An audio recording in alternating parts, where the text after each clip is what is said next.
نروح لخبر مهم جدا بقى.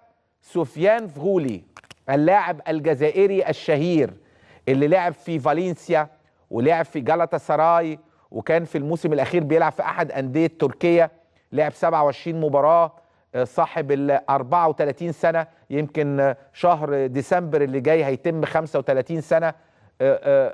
آخر عقد ليه كان بياخد في تركيا 450 ألف يورو.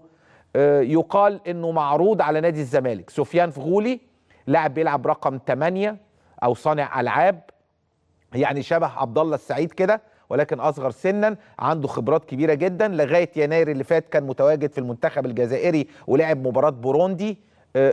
هل ممكن سفيان فغولي يكون لاعب جديد واجنبي جديد في نادي الزمالك، خصوصا ان يعني عقده قد يصل من 600 ل 700 الف دولار شهريا؟